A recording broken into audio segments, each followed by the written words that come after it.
चाय नमः. परमहंस परिव्राजकाचार्य भगवान श्री श्रीधर स्वामी महाराज कृत आनंद तत्वमीमांसा. नमशांताय दिव्याय सत्यधर्मस्वरूपिणे स्वानंदामृततृप्ताय श्रीधराय नमो नमः. भाग 2. सृष्टीचे मूल कारण आनंदाहून वेगळे दुसरे काही असू शकते का?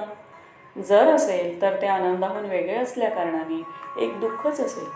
आणि मग विश्वाचे मूल कारण जे दुःख त्याच्याकडेच जाण्याची इच्छा सर्वांना होईल आणि दुःख प्राप्ती करता सर्वांचा प्रयत्न राहील. परंतु आपला अनुभव तर या विरुद्ध आहे. सर्व प्राणी मात्रास आनंदाची इच्छा होत असते आणि तो आनंद मिळवण्यासाठीच सर्वांचा प्रयत्न चालू असतो. याउलट दुःखच जगताचे कारण मानले तर आनंद शब्द कानावर पडण्याची शक्यताच नाहीशी होईल. मग त्याच्या प्राप्तीची इच्छा आणि त्याची प्राप्ती दूरच. आपल्या सर्वाद्य मूल कारण स्वरूपात जाऊन विलीन होण्याची इच्छा होणे हे तद्रूप जीवाचे सहज लक्षण असल्याने आणि अनुभवाने आनंद सर्व जीवमात्रांचे आद्य व मूल कारण आहे आणि तेच त्याचे स्वरूप आहे हे सूर्यप्रकाशवत स्पष्ट होते.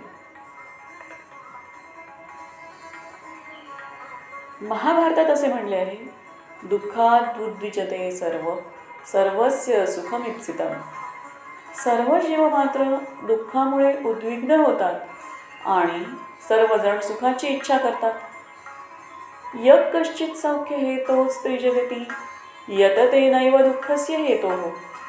श्री शंकराचार्य आपल्या शतश्लोकीमध्ये म्हणतात, केवळ या मृत्यूलोकातच नव्हे तर सप्तस्वर्ग आणि सप्तपाताळ या लोकांमध्ये सुद्धा सर्वच जण आनंदासाठीच धडपड करीत आहेत, दुःखप्राप्तीसाठी नव्हे.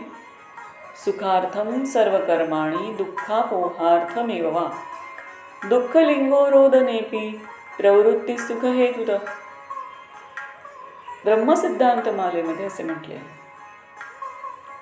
सुखाची इच्छा त्याचप्रमाणे दुःख निवारण्याची इच्छा हीच सर्व क्रियांच्या मुळाशी असते. इतकेच नव्हे तर दुःखाची अभिव्यक्ती करणाऱ्या रोदनात सुद्धा सुखाच्याच प्राप्तीची इच्छा असते. कोणीही रडतो ते रडल्याशिवाय सुख मिळत नाही. म्हणूनच रडण्याने जीव हलका होतो. जर रडण्याने दुःख होत असते तर कोणीही रडणार नाही. छांदोग्य उपनिषदात असे म्हटले आहे, यदा वै सुखम लभतेथ करोति ना सुखम लब्ध्वा करोति सुखमेव लब्ध्वा करोति.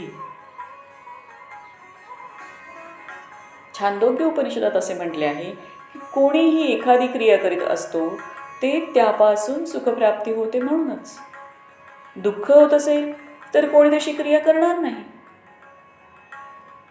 सुखच होते म्हणून कोणी काही करण्याची इच्छा करतो.